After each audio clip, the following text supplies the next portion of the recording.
All right. Good evening, everyone. Let's begin. I'm sorry for the traffic issues and the parking issues. We'll have to. I don't know. Maybe we'll move the shir a little bit, a couple of minutes later. Maybe for now. Okay, we'll figure it out. Emir Hashem. So tonight was supposed to be a Tehillim shir, but I might be the only one who's very eager here for Pesach. But I figured, you know what, we have this week and Emir Hashem, then next week is our official pre-Pesach shir. So whereas next week we're going to focus a little bit more on the Yom Tov of Pesach, I wanted to focus a bit more this evening on the Haggadah, and specifically one area of the Haggadah which I personally find incredibly troubling and really difficult to comprehend, and I think many find difficulty in kind of wrapping their head around what exactly is happening over here. So in general, one of the most intriguing parts of the Haggadah, I shouldn't say everybody has. I just came. I spoke to a group of young women just before, and it was interesting. I started off the shir with them by asking, what's the most meaningful part of the Haggadah to you? And it's always interesting to hear how people answer that question, because of course different parts of the Haggadah speak to us in dramatically different ways. But to me, I think always one of the parts that grabs my attention most is the Arba Banim, the 4 sons. My wife every year says the same beautiful Dvar Torah each and every year about, I think it's Rabbi Sachs, right? Rabbi Sachs who quotes it, that it's not 4 sons, but rather it's 4 parts that every person has. Did I get it right? I think so. Okay, good. All right, a very, very beautiful idea that there's something about this, and we read 4 sons, and the truth is we recognize there's no one who's ever always a Chacham, or always a Rasha, or always a Tam, or always a She'eni Odeh Lishol. These are like the personality types. And I think for many of us as we go through life, we have all those different parts combined inside our personalistic identity. And the truth is, it really depends on the days. Some days I'm more of a Rasha than a Chacham, and some days I'm more of a Chacham than a Tam, and some days I'm just a She'eni Odeh Lishol. I just have no idea what I'm doing in life. I have absolutely no idea what's going on. And the truth is, it's very affirming, because the truth is what the Haggadah is telling us, that there's so much in the Pesach Haggadah. I often think the only thing that could be better about the Seder night is if you could start it at 6 p.m. If you could start just like a little bit earlier so that the exhaustion kicks in just a little bit later. I feel that sometimes, because especially there's so much work that goes into Pesach, and by the time the Yom Tov comes around, often we're so tired that we don't necessarily get the full appreciation of what is happening on the Leil HaSeder and the power of the Leil HaSeder and the energy that is in this night. So I want to focus on tonight the Rasha. The Rasha, because out of the 4 sons, the Rasha bothers me the most. Now, not because he's a Rasha, but the truth is what bothers me most is kind of how we relate to him. So let's take a look in source number 1. Rasha Mahu Omer. What does the Rasha say? Maha avoda hazos lachem. Literally, what is this avoda? What is this work for you? So the Haggadah says, lachem v'lo lo. See, if you notice in his question, he says, what is this work for you? So by definition, he's talking about, in other words, he's excluding himself from the klal. Ulefi shahotzias asal min haklal. He has removed himself from the collective, because he said, what is this work for you? He's removed himself from the collective. Kafar be'ikar. Therefore, again, he denies the existence of HaKadosh Baruch Hu. Very, very strong words. Afata hake yashinav amrlo. So generally, how do we translate this phrase? Afata hake yashinav. Put his teeth on edge. Right? Put his teeth. Is that how we translate? You're too nice. How do we normally translate it? Punch him in the mouth. Punch him in the mouth. Which, by the way, just like, I don't know, I'm not like a guru on parenting or anything like that, but I don't know. It's such a strange thing. It's such a strange thing. I got it. Even if you subscribe to the spoil the rod, or what is it? Sorry, spare the rod, spoil the child ideology. This seems a bit much, right? This seems a bit much. Again, I got it. Maybe he's a little chutzpahdik. Maybe, again, it's maybe even theologically problematic. Maybe he's even an apikoris, right? Maybe he's a total agnostic and non-believer. What exactly I'm accomplishing by hitting him in the mouth or hitting him in the teeth, it's not immediately clear. So I hit him in the mouth, and say to him, Ba'avur zeh asah Hashem li b'tzeisim mitzrayim. You know what? You're right. God did this for me when we left Egypt. Li v'lo lo. Me, and I say for me and not you. You know why? Ilu hayasham lo hayanigal. We say to the Rasha, if you were there, you would not have been redeemed. Now, it's important to understand historically, we know, the Pasuk says in Shmos, V'chamushim alu b'nei Yisrael me'eretz Yisrael, Parshas B'Shalach. So v'chamushim alu b'nei Yisrael mitzrayim. Now Rashi says, what does it mean v'chamushim? So Rashi gives a number of different interpretations. One interpretation says armed. Because remember, again, it's interesting, Klal Yisrael, right? We fight Amalek immediately. Everyone wondered to you, like, where did we have weaponry to fight Amalek? Where did that come from? So Rashi is already preempting this question. And Rashi says, when we left Egypt, not only did we take gold and silver and everything else, we took weapons. Second approach in Rashi, Chamushim means, listen to this, only 1/5 of the Jewish people left Egypt. 4/5 of the Jewish nation died during the plague of Choshech, during the plague of darkness, which, by the way, is an astounding concept. That 4/5 of the Jewish nation did not want to leave Egypt. 4/5 of the Jewish nation were not ready to go ahead and give up the life that they had in order to embrace some new destiny. HaKadosh Baruch Hu realized that, unfortunately, this 4/5 would ruin it for the remaining 5th that wanted to build the destiny, wanted to build a nation. So 4/5 of Klal Yisrael died during the Makkah of Choshech. So what do we say to the Rasha? You know, Rasha, if you were there, you would have been one of the 4/5. You would not even have been redeemed. Okay, what's problematic about this paragraph? Imagine for a second you're the Rasha. How are you feeling after this exchange? Right? Even worse. You know what? It's interesting. If you've ever been let's say you know someone who's made a mistake in life. I'm not suggesting anyone here. You have a friend who's made a mistake in life. And you know how sometimes, again, when somebody confronts you about your mistake, so there are 2 ways you could confront a person about a mistake. You could forgive them and be understanding, or you could beat them down about it. So in general, if you've ever received one of those verbal beatdowns, how do you generally feel afterwards? Right? Worse. No one gets a verbal beatdown and feels better about themselves. And this is very important. When you put down a person, the person who's being put down never says, you know what, thank you so much for putting me down, because now I really feel good about myself and I'm ready to make significant personal change. Generally, when you put people down enough, unfortunately, they begin to believe the put downs, they begin to accept the put downs, and then any hope of change quickly evaporates. So what's interesting to note over here is, I would assume that our goal with the Rasha, what's our goal with him? What's our goal? To rehabilitate him, to bring him closer, a little bit of kiru, of something.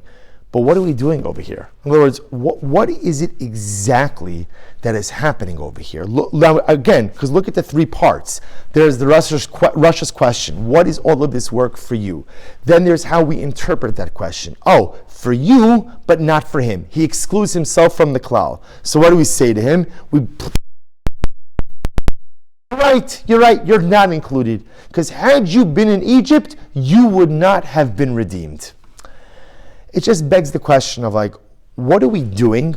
What are we doing over here in this paragraph? And probably better stated, like, so what's the lesson? In other words, what am I supposed to take from this exchange with the Rasha? So Rabbi Lau, the former chief rabbi of Israel, has a beautiful, beautiful Haggadah called Yachel Yisrael.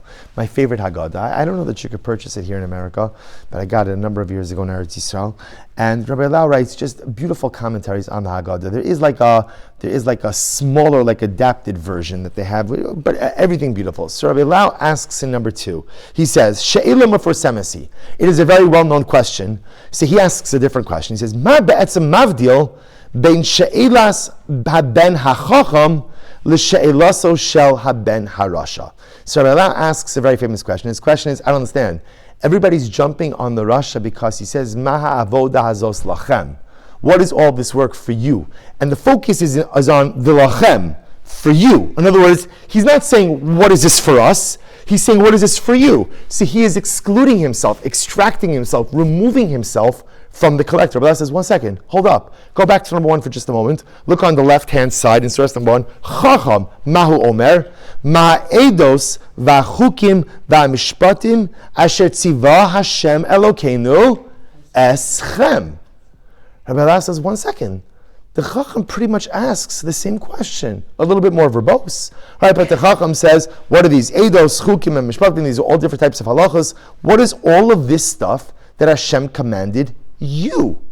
So Rabbi Lau says, why is everyone jumping on the Rasha that he's excluding himself from the collective? He's asking, what is this, all this stuff that you're doing? the Chacham effectively asks the same exact question. Yet the Chacham is treated with kavod, the Chacham is treated with derech eretz, and the Chacham is called the Chacham. What's going on over here? Skip to paragraph Beis. So Rabbi Lau in this essay actually gives a number of answers to this question, but I want to share with you one, and this is really beautiful. He says, Yeshnu tshuva nosefes l'shelas hahedla ben hachacham v'harasha. Rabbi Lau says, I want to share with you an additional answer, the distinction between the Chacham and the Rasha. Source number 2, paragraph Beis. Vihi, eitzel hachacham, atamotzi shlosha markivim shomareshes hayadus b'she'elazu. Eidos chukim mishpatim. So it's interesting, Rabbi Lau writes as follows. If you look at the Chacham's question is actually a very thought-provoking question. What is the Chacham asking? We have so many different types of mitzvos, right? We have eidos, right? Eidos. We have chukim and we have mishpatim, right? So eidos refer to statutes. Chukim refers to things that we don't understand the reason for. And mishpatim refers to intuitive halachas. Like, even had the Torah not said it, I would have still known it. Right? Chukim, paradum, we just read Parshas Para this past week. Mishpatim usually refers to like tort law, personal injury law, damages. So the Chacham is asking, like, we have all of these different bodies of knowledge, right? All these different buckets of laws. Why? Whereas what does the Rasha say? He says, "L'umas ze itzla Rasha yeshna rak mila achos ha'avoda." How would you translate the word avoda? Service or work or worship. Good. Hold on to that. Good. Excellent. What else? Or toil. Right? Avoda. Good. Because remember, we call avoda like tefillah is avoda shebalev. So yes, avoda is worship. Avoda is work. But really, in this, especially again, when you think about it in context of Pesach, right? Remember again, Paro put upon us avodas parech. Avoda represents toil. Rabbi Lau says the Chacham and the Rasha are asking two fundamentally different questions. The Chacham is asking, I don't understand all of these different mitzvos. We have so many different obligations, so many different things, so many different responsibilities. Why? Just explain it to me. I just want to point out, by the way, there's nothing specifically scholarly in the Chacham's question. So what makes the Chacham a Chacham? Intellectual curiosity. Right, he's not asking, this is not like the brightest question in the world. What's all this stuff? In Yiddishkeit, what makes a Chacham, is what's very important to understand. In Yiddishkeit, what makes a Chacham is not the power of retention. Why? Because the power of retention is not something you do. The power of retention is something that God does for you. That's how your mind works. The same way that you don't get a shkoyach for having a photographic memory. It's not the pshat, I worked very hard and I got a photographic memory. Because Baruch Hu gave you that gift, so that's great. You have to utilize it in the right way. So the ability to have the power of analysis, intellectual acumen, that's all from HaKadosh Baruch Hu. So in the eyes of Yiddishkeit, what makes a Chacham a Chacham? Are you willing to ask? Like, are you curious? Isn't it, one of the most beautiful things about children, right, especially little children, is their curiosity, right? How a child could be fixated on the most mundane thing, right? That's not, right? They'll take a pot, right? And they're just looking at the pot. And the adults wondering, like, what are you looking at? Like, it's just a pot. But they're looking at the corners and the handles and the this and the that. And the truth is, it's the most beautiful thing about children. What's the problem as we grow up? Well, there are many problems as we grow up. But one of the problems we have as we grow up is we lose our curiosity. We stop becoming curious. We're no longer curious about ourselves. We're not curious about God. We're not curious about life. We just kind of trudge through. What makes the Chacham is a sense of intellectual curiosity. What is all of this stuff? But back to the Rasha. Rabbi Lau says when it comes to the Rasha is saying like this. Here's Rasha's question. Why work so hard? Why deal with all of this stuff? Maha avoda. What is this burden? This whole thing called Judaism is so overwhelming. It is so burdensome. The details just seem to be so profoundly cumbersome. He says, Etzlo, hu lo makir lo be'edos lo bechukim lo mishpatim. In Rasha's world, he doesn't see that there are different buckets of law. Right? There's no intellectual curiosity there. Hu roa es hakol kinatal kimamasa shu hayu bechafetz leporek oson me'alab miros afsharis. When the Rasha looks at Yiddishkeit, he sees one thing, and that is a burden. A burden. And if he could, he would offload that burden in a second. Now, I just want to point out something very interesting about the Rasha. What you notice over here is the Rasha, ultimately, again, the Rasha is, we often think of the Rasha, it's interesting, sometimes like in the illustrated Haggadahs, like how they illustrate the Rasha. But we often have this view of the Rasha is, I don't know, he's not observant, or he's off the derech, or he's this, or he's that. The Rasha is from. The Rasha is from. The Rasha is the guy sitting next to you in shul. I mean, not tonight, but I'm saying, the Rasha is here. The Rasha is showing up, right? The Rasha is coming to shul. The Rasha is coming to davening. The Rasha is putting on tefillin. The Rasha is doing mitzvahs. The Rasha is shomer Shabbos. The Rasha is shomer kashrus. The Rasha is doing all the stuff. So why is there Rasha? Everything is a burden. Everything is a burden. And if I could rid myself of my Jewish guilt, I would offload this burden in a heartbeat. I'll keep doing it because whatever, I don't know, I'm scared of punishment, I'm scared of my parents, I'm scared of God, whatever it might be, but it's an avoda. It is just simply a burden that sits on me day and night. Rabbi Laud says something beautiful. Look at paragraph Gimel. He says, Mashal Amar al Kach HaMagid Midubno. So he quotes over here a mashal, a parable from the Dubno Magid. Shnei Anashim. There are two people. So each one had to send a package, right? They were both, we're going to see, one of them labored in precious jewels. He was a jeweler. And the other one was in raw metal. So I'll call them Reuven and Shimon, right? Reuven was the jeweler and Shimon dealt in raw metal. They each had to send out a package, right, to clients. And what happens? The Dubno Magid says the post office confused the packages and instead sent Reuven's package, the precious jewels, to Shimon's customer, to the raw metal guy. And ultimately, again, the raw metal, right, Shimon's package to Reuven's customer, the precious metal guys. So what happens? So when Reuven's customer picks up the package and he sees that it's so heavy, but he doesn't even have to open it up. What does he realize? It's not my package. I don't have to open it up. Why? Because something so heavy is not the right package. The Dubno Magid says something beautiful. The Dubno Magid says Yiddishkeit is a package of precious gems. And if when you lift it up, it feels too heavy, it feels too cumbersome, it feels too overwhelming, then you don't have the right package. The ways of HaKadosh Baruch Hu are beautiful and the ways of Torah are pleasant. Yiddishkeit is supposed to make us feel good about ourselves. It doesn't mean that it's not demanding, and it doesn't mean that there's not work to be done. But if a person feels like it's a burden, and a person feels like it's cumbersome, you have the wrong package. Then you're not practicing the right version of Yiddishkeit. Then you're not serving HaKadosh Baruch Hu in the right way.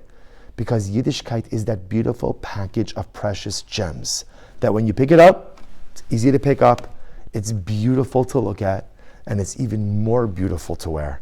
So therefore, says Rabbi Laus something amazing. He says, look at paragraph Dalet, then we'll link it back. This is beautiful. He says, this is such a beautiful insight. Paragraph Dalet, source number 2. By the way, there's more on this sheet than what we're going to cover tonight, so you can keep it. You'll keep it for Pesach, for the Seder, but I just want to show you just a couple of incredible ideas.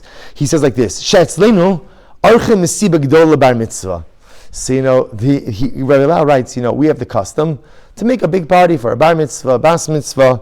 So he says, listen to this. This is so incredible. He says, Ba'ola mekubal la'aroch smachot kimishtachrer minatal.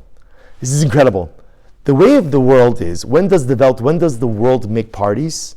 The world makes parties when you finish something, right? For example, he says, kishemasai mishnas limudim, graduation, siyum chok limudim beis hasefer, siyum sherut tzva'i, o kishe parsha me'avoda, retirement party, right? Parties, it's interesting, right? Celebrations often mark the end of something.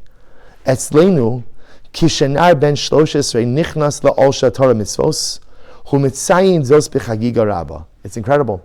So a boy becomes a bar mitzvah.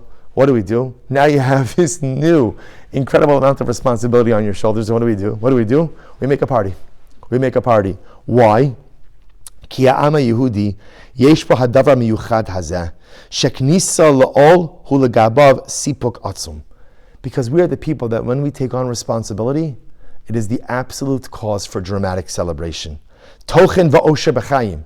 Because the responsibility is value added to my life. V'lachein hu chogeg es knisaso la'ol v'lo es hisparkuso min ha'ol shatorah mitzos chalila. So therefore, what do? We celebrate our entry into the responsibility of mitzvos and not chas v'shalom, ultimately again the departure.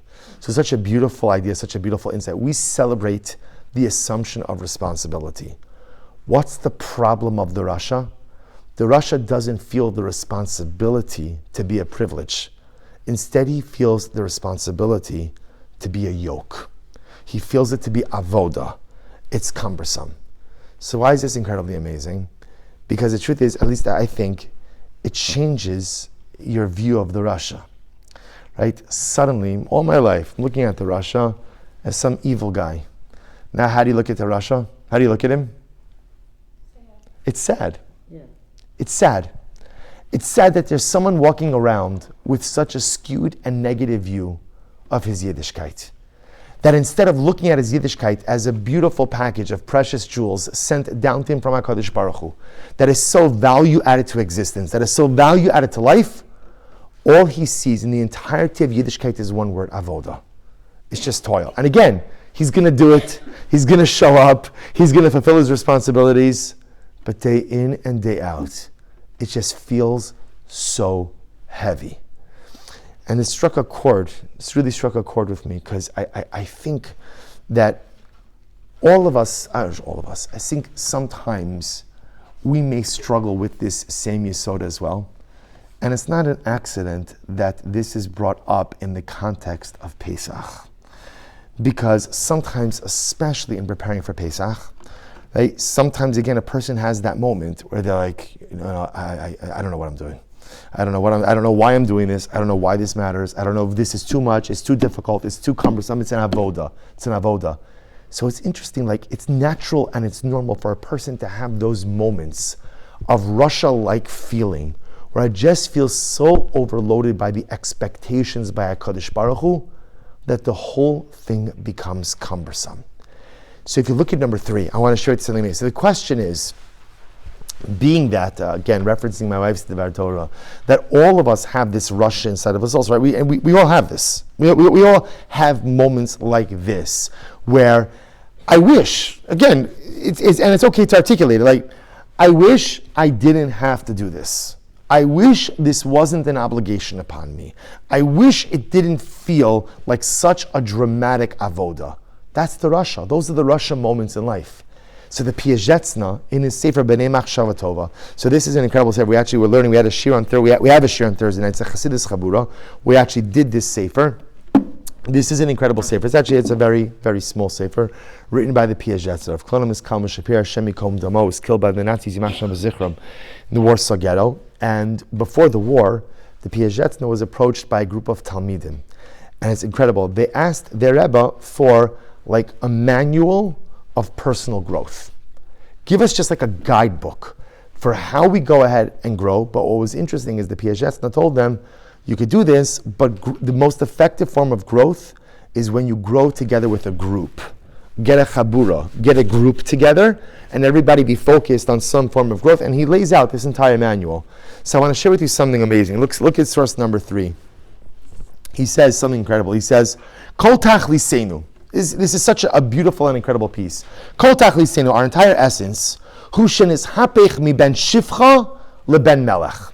So this to me, I don't know, I was so like overwhelmingly astounded by this idea. Piazetzna says, the entire essence of Yiddishkeit is changing yourself from being a son ultimately of a servant to a son of the king. Now what does this mean? Piazetzna says like this: a lot of times in our service of HaKadosh Baruch Hu, we approach HaKadosh Baruch Hu as the master, and I'm the servant. which is incredible and beautiful. What's the problem with a master-servant relationship or a king and subject relationship? What's the problem? What's the problem? What would you say? Piagesna says, there's a distance. Right? Remember again, a servant is in the service of the king, but a servant doesn't have unfettered access to the king. There's a distance. Right? We saw. Right? We just when we go says, so there's a distance. You can't come to the king whenever you want. That's the way that it works. That's different than a father and a son. A parent and a child, the child always has access to the parent. The Piagesna says, part of what we try to accomplish in our Yiddishkeit is to turn ourselves from servant to son. I don't want to be a servant of HaKadosh Baruch Hu. I want to be a child of Hashem. V'niskarev ba'avodosenu. You look what he writes. Minacha harechayim el heichal hamelech v'kisei hakavod. I want to go from the grinding stone into the throne room, right? The servant works by the grinding stone. And again, he's in the service of the king, and he loves the king, and the king appreciates him. But there's a distance. I don't want to work for the king by the grinding stone. I want to get to the king in the throne room. Zos omeres, shelo bilvat shnavodas Hashem rak shenasa ovdi Hashem, velo bilvat shenif'al bikdusha rak shenasa atzmenu kidoshim. Lochein. So he says, and this is incredible. He says, what's the difference between a servant and a son? When is a servant of the king? Think about this just a moment. It's just fascinating. The way, again, this sefer of Bnei Machshava Tova is not like it's very deep, but it's not like a classical sefer quoting Marim Makomos, different sources. This is the Piagetz almost speaking from his heart. When is a servant to the king? When he's actively working for the king. But when he's home, I'm my own person, as opposed to a son. When is a child the child of a parent? When? Always. I never stop being a child of my parent. So the Piagetz says that's what we're looking to do. We're looking to transform ourselves from servants to sons, which does two things. Number one, it eliminates distance. I don't want to worship Hashem at a distance. I want to be close to HaKadosh Baruch Hu. And number two, I don't just want to be connected to God when I'm serving Him. I want to be connected to God at all times. To turn myself into a chefza, into an object of Kiddush. Lochein. Yochol kol ish lenasos es atzmo bazeh. Listen to what he writes. This is an incredible piece. Piagesna says, so what can you do? He says, listen to this. He says, Achar kol avoda yistako b'kirbo. After you engage in any form of spiritual service, let's say you daven or Shabbos, whatever it is that you're doing, introspect. Hispalalti lamarati. I davened, I learned. Ha'im hineni margish b'kirbi ezer ruach tara. This is incredible. Do I feel differently? Right? Think about this for just a moment. Daven. And then after you daven, ask yourself a simple question. Do I feel holier? Do I feel holier? Tia afilu daka min adaka. Even if there's only like a slight little additional spark of holiness. Hey machshavosai, ritzonai, v'hagishosai, ata achar avodasi, mishunos ma'at miritzoni umachshavti achar dilduli ba'olam b'achzosav. Do I feel differently? Are my thoughts different? Are my emotions different? Do I just, by the way, what an incredible exercise. We are so used to engaging in mechanistic religious behavior. The Piagesna says, ask yourself, after you do something, whatever the something is, do you feel different? Even just a tiny bit different. He says, Ha'imani margish ata ga'aguim lamatzavi akodem, sha'isi be'ez tfilasi va'avodasi, he margish ani min ke'ev lev, ash nischarakti min atara v'yofi ha'elyon, she'tztasi b'beshas tfilasi. Something amazing. Let's use davening as an example. When you finish davening, do you think to yourself, oh, you know what? I wish I could go back to how I felt when I was davening. That davening was so nice. That davening was so beautiful. That davening was so special. And now that I finished, I yearn to get back to that a little bit more.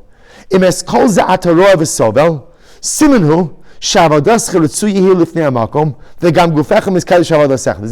Piagesna says, how do you know if you're a son or you're a servant? If after you daven, or after you engage in any form of spiritual service, you feel different. You feel different, even a little difference. And after you finish, you yearn to go back to that thing that you were just doing, that means you're a son. That means you're a child. If you don't feel it, then you're a servant.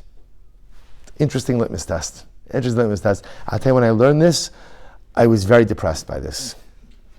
Very depressed by this. Because the truth is, 9 out of 10 times after I do something, I don't feel different. And the truth is, I'm not yearning back for it. I'm not yearning back for. I'm ready to move on to the next thing. But it is an eye-opening awareness of how we could kind of gauge where we are holding spiritually. Do I feel different after I engage in Avodas Hashem? Right? Do I yearn to get back to that spiritual service that I just finished? If I do, I'm a child. If I don't, then I'm a servant. And by the way, I want to point out, being a servant is not a bad thing. Being a servant is a fantastic first step. The danger just is you can't bottom out there, right? You can't remain a servant. You have to progress to being a child. So the Piagesna says, so what happens? I davened, and after I davened, I do not feel any different, and nor do I feel in my heart a yearning to go back to davening. So okay, so clearly I'm not a child, I'm a servant. So what do I do now? Look what the Piagesna says. Vim lav ta'ise b'chama jichoseh chas shalom. So it could be, Piagesna says, you're going about it wrong. You're going about it wrong. So what do you do? Aval gam az al yipoli becha. Hatrufa lo pa'ala. So, okay, so let's pause here for just a second before we get to the punchline. Piagesna says something amazing. So the Piagesna says that this is the Rasha. This is the Rasha. The Rasha is the servant. The Rasha, see, isn't it incredible? This guy who in our minds, I almost feel like we have to ask Mechila from the Rasha. Because all of these years, we've literally looked at him as a Rasha. It turns out he's actually not as bad as we thought he was, because the truth is, a lot of us live in this exact state of Judaic existence for much of our lives. The Rasha is a person who goes through life, he's doing everything he's supposed to do, but it feels like a burden. It feels like a burden. And after I finish doing whatever it is that I'm supposed to be doing, I don't feel any different. And after that, I don't even have a yearning to go after. I'm actually, to be honest, I'm happy it's done. I'm happy it's done. I'm happy I finished my obligation. I checked the box. I'm ready to move on. I don't feel any differently, and I don't yearn to go back to it. The Piaget says, okay, you're an Eved. By the way, you're an Eved. What does the Rasha say? Maha'avoda hazos lachem. Why do we all have to be Avadim? Why do we all have to be Avadim? Why go through life with this cumbersome load? What are we getting out of it? The Piaget says there's a lot of people who operate like Avadim. So what do you do in life if you're a Rasha? That sounds a little dramatic, right? But what do you do in life if you feel like an Eved? And what do you do in life when you feel that your Yiddishkeit is maha avoda hazos lachem? No, I'm saying don't we often, maybe I'm the only person who ever feels this way, right? But so often, like, there are times in life where I'm just like, it's just a lot. It's just a lot. It's just, and by the way, I want to point something else out. Sometimes it's not just about like there's so much to do in Judaism. Sometimes it's also about a feeling of just buckling under the load of being Jewish. Haven't there been moments since October 7th, that a person feels, you know what? Like, I feel like I can't handle this burden anymore. Again, to be clear, not that I'm shopping around for other, right? But like, it's heavy. It's really heavy. And it's inescapable, right? We like to bury our head in the sand, right? Until there's a rally outside of Shalom Emunah, So again, you could ignore it until you can't ignore it. And it feels like every single day, there's something else. Sometimes the Maha'avoda Hazos Lachem is not about, I can't deal with the mechanistic details of Yiddishkeit.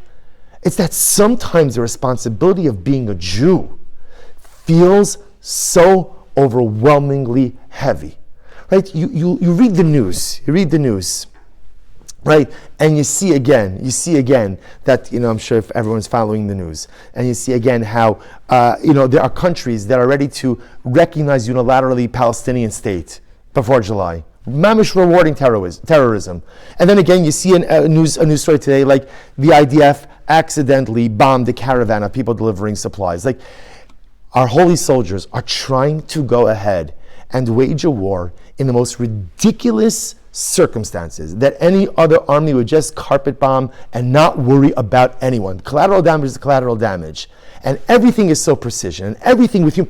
And like, okay, unfortunately, tragedies, and like, it's like, It's every opportunity to pounce on us and every opportunity to blast us. And sometimes you just say, you know what? Not that I'm ready to give it up. Nothing could ever separate me from my Yiddishkeit. But there are some times that I just feel like, oh my gosh, this is absolutely overwhelming. So what do? What? And that's the Rasha, by the way. The Rasha is not evil. That's what I'm saying. The Rasha is in shul. The Rasha is part of the minyan, right? The Rasha is doing chesed. The Rasha is doing all this other stuff. The Rasha is just the person who says, come on guys, I'm just saying what all of you are thinking, which is, ma avodah zos lachem. What is this? So the Piagetna says something amazing. What do you do if you feel your Yiddishkeit is cumbersome and burdensome? What do you do if when you finish your religious rites and rituals, you feel no different, you're the same person, and to be honest, I'm happy it's done. I checked the box. What do you do in those moments? Look what the Piaget says. End of source number 3. Piaget writes, he says, V'im Rav Toisa, he says, Aval gam az al yipol libecha, hatrufa lo pala, shenas es masnecha, ve'hischazik bavodasecha, b'yeser se'es v'yeser oz. So the Piaget says something that sounds at first a little bit counterintuitive. He says, try harder. Try harder. Do you know what the secret of inspiration in Yiddishkeit is? And it sounds totally counterintuitive. Work harder and do more. But I'm so uninspired by what it is that I'm doing. Okay, I got it. Noted. Do more. Work harder. Keep at it. And one day if you keep at it, and one day if you keep harder, the inspiration will come. So the Piaget then says, right now you feel ma'avodah zos lachem. All you feel is just literally, again, burdened. And all you feel at the end of the day is just overwhelmed. And you're wondering again, I feel like I'm going to buckle under the load. What do I need this for? Piaget, first of all, he's so, the reason why we love the Piaget and why his Torah is so beautiful and so sweet is because he is so affirming of the human condition. And so affirming of the fact that, yes, there are times in life that I feel this way. So what do you do in times of life like you feel this way? Bend your shoulder and do more. Bend your shoulder and work harder. You know, it's interesting. Everybody wants inspiration. And people think like, I'm looking for, so where am I going to get inspiration from? So, especially today where we want everything and we want it now, I'm looking for inspiration from a YouTube short, right? Or I'm looking for inspiration from like a quick 90-second video or a short thing or this, that. Those could definitely provide sparks, and they're very beautiful and very important. But do you know where inspiration really comes from? It comes from ongoing, arduous work. When you keep at your Yiddishkeit and you keep doing it day in and day out, even though, again, day in and day out, it doesn't feel like anything. And day in and day out, it may be totally uninspirational. And day in and day out, it may even feel cumbersome. Keep at it, keep doing, keep going. And then one day something amazing happens, which is suddenly you're inspired. See, the interesting part about the Rasha is his question is not really wrong. When he says Ma avodah zos lachem, he's really speaking out something that all of us feel at different points in time, which is sometimes Yiddishkeit feels very heavy. But the answer, says the Piaget to that, is keep on shouldering it. Keep on doing it. Keep on working. Keep on pushing. Keep on growing. And the inspiration ultimately will come. It's interesting. We often look for inspiration outside of the arduous work of Yiddishkeit, right? I'm looking for something to inspire me. The secret of inspiration in Yiddishkeit, although it's not as I'm sharing it with you, the secret of inspiration in Yiddishkeit is it doesn't come from something external to the avodah. It comes from the avodah itself. The harder you work, and the more you're willing to do, the sooner you will be inspired. The more you are willing to put in that effort, says the Piaget, the day will come where you are transformed from servant to son. And again, I think what's interesting, if you kind of just pull this all together, just because of time, there's another piece in this, but I'll leave it for a different time. So if we come full circle, right? So now, by the way, I think we have just much greater appreciation of the Rasha. So suddenly, again, he's a guy who's doing everything mechanistically that he's obligated to do, but he just feels like this whole thing is a tremendous burden. So in the words of the Piaget, he feels like a servant and doesn't feel like a son. So ultimately, again, so what's our response to him? Hake Yashinov.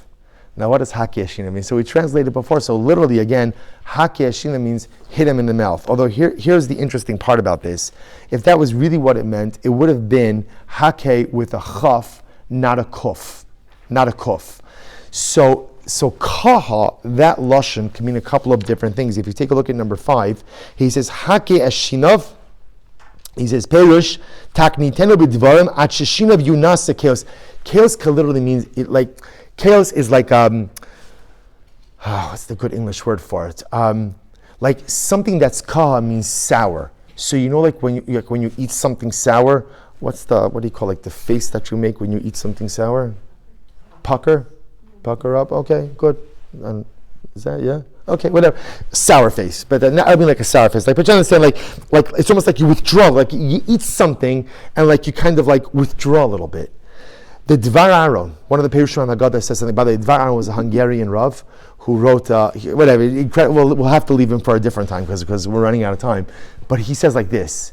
He says, Hake Eshinav is, sometimes you have to tell something difficult to someone. And the truth is, they're not going to like to hear it. And when they hear it, they're almost going to recoil. That's what Hake Eshinav means. You have to say it straight to the Rasha. You have to say it straight to the Rasha. In other words, Hakshi doesn't mean hit him in the mouth. Rabbi Nachman has a number of pieces about this where he interprets that chas v'shalom, anyone should think that they should hit their children in the mouth. Or for that matter, they should hit their children. So this is Rabbi Nachman, right? So this is not like contemporary. Rabbi Nachman is saying a parent accomplishes so much more with loving and kind, sometimes stern words, than you could ever accomplish with the hand. With the hand. Haki Ashinav means that sometimes in life, you have to just tell people like it is. And you can't worry about their reaction, and you can't worry about hurting their feelings, because sometimes it's more important to tell a person what they need to hear, and however they're going to take it, they're going to take it. So this Dvar says like this. Go back to number 1. What do we do to the Rasha? We say to the Rasha, Afatahaki Ashinav, the MRO. We say to the Rasha, you need to make a dramatic decision. Who do you want to be in life? If you just want to be an Eved, you want to be one of those people who walks around and everything in Yiddishkeit is cumbersome, the truth is, then you're a 4/5 Jew. And if you're a 4/5 Jew, those Jews never left Egypt. Those Jews died in Egypt because they could never embrace the destiny of what it means to be a Jew. Or Rasha, so if that's who you want to be, then fine. Right? Hakishin, tell them straight. If that's who you want to be, then understand, you would never have gotten out of Egypt to begin with. But, see, the unwritten part of the section over here is, what's the unwritten part? The unwritten part is, but it doesn't have to be this way. You could transform yourself. And how do you transform yourself? By, like the Piagetna says, keep working at it. Keep doing. Keep growing. Sometimes the pathway to inspiration is paved with long and arduous, uninspired avoda. I know it doesn't sound very appealing, but inspiration, unlike what contemporary culture tells us, that inspiration kind of could just pop into you, that's not the way it works in Yiddishkeit. Inspiration is the culmination of long, arduous, and often uninspired work. And that's the dialogue with the Rasha. If you want to persist like this, if this is who you want to be, then understand you're a 4/5 Jew. And sometimes in life, it's important to say things, even to your kids, that are stuck, and that maybe is going to leave them with that sour type face. Like, what did you just say? But sometimes you have to be truthful and forthcoming with a person in order to enable them to self-actualize and to affect the change they're capable of doing. And all of this occurs when? On the night of the Seder. Because what's the whole avodah of Pesach? The whole avodah of Pesach is to leave slavery. Chayiv Adam liros es atzmo ki'ilu hu yatsa miMitzrayim. On the night of the Seder, we don't simply celebrate historical emancipation, but rather we view ourselves as if we are leaving our own servitude as well. There are many forms of servitude. We'll talk about that more next week. But in the Rasha's case, the servitude that we're talking about is, what's your relationship to HaKadosh Baruch Hu? What's your relationship to Yiddishkeit? What's your relationship to Torah? if it's all just about avoda, a cumbersome load, then Rasha, tonight is the night you have to make a decision. Do you want to go through life always feeling burdened by the responsibilities that you have upon you? Or do you want to recognize that, like the Dubna Magid said, that ultimately, again, your Yiddishkeit is that package of beautiful jewels. And if it feels too heavy or it feels like a burden, it's probably just because you're doing something wrong in it. But if you're willing to work hard, if you're willing to push yourself, if you're willing to keep going, to keep doing, then you will find a beautifully inspired Yiddishkeit. That's the message we give to our kids. That's the message we give to our family. And that's the message we give to ourselves. If you want to be an inspired Jew, if you want to go ahead and transform yourself from an Eved, from a servant to a son, it requires effort, it requires work, it requires toil, sometimes much of it totally, fully, and wholly uninspired. But if you're willing to commit yourself to the process, the inspiration is there to be found. So we'll stop over here for tonight. Again, just a little appreciation. I felt I owed this to the Rasha. I felt I owed to the Rasha. I don't know why. Maybe because I see myself in the Rasha very, very much. But I think it's important, especially in these days where Klal Yisrael needs many zechusim, the ability to redeem the Rasha a little bit in our eyes, and the ability to bring to your Seder a little bit of a more positive view of the Rasha, Mirat Hashem, should be a zechus for all of Klal Yisrael. All right. Next week is our official pre-Pesach Shir, Mirat Hashem.